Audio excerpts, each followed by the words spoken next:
Alright, and welcome back. Today's little mini lesson will be about determining the domain and the range of a function. Okay? So let's go ahead and tap into number one. Number one says what's the domain of f and the range. So the domain I'll do using the color blue. And the domain always refers to the x-axis. How much of the x-axis does the graph take up? Well, and the x-axis moves from left to right. So the furthest left that the graph extends is -6. And then if I move traveling right, I will stop here, and the furthest right that the graph extends is +6. So the domain will be between -6 and +6. Now what about the range?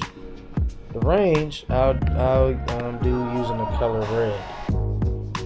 The range refers to how deep, how high on the y-axis, or how far down the y-axis does the graph take up. Well, the deepest or lowest point on the y-axis is at -7.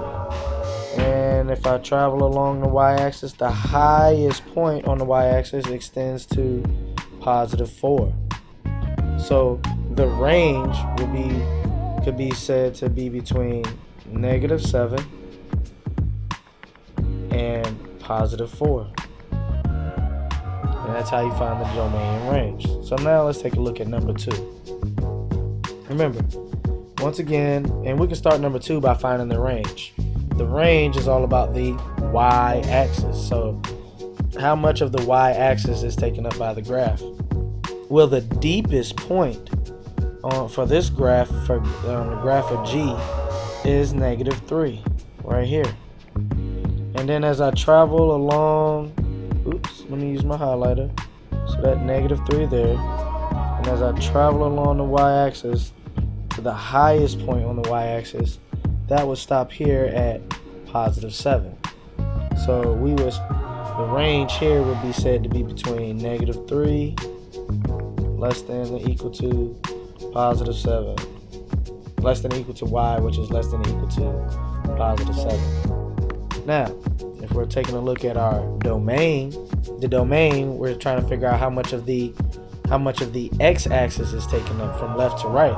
So the furthest left that the graph extends is -6, and as I travel along the x-axis, the furthest right that it extends is +6.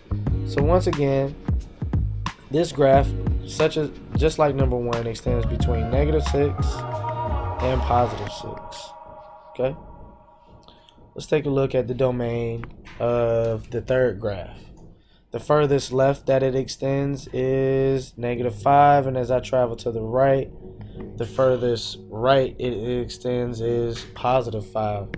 So the domain would be between -5 and +5. Now, what about the range? How far down does this graph fall? Well, it falls as far as -5, and if we travel up the y-axis, the tallest point is at +7.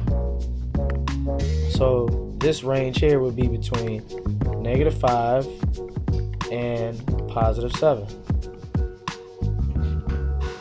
And let's take a look at one more example. Now, with these finite points for number 4, when doing a domain and range, it's going to be a little different. We have to actually get each x value for the domain from each of these points. So the furthest one to the left would be -6.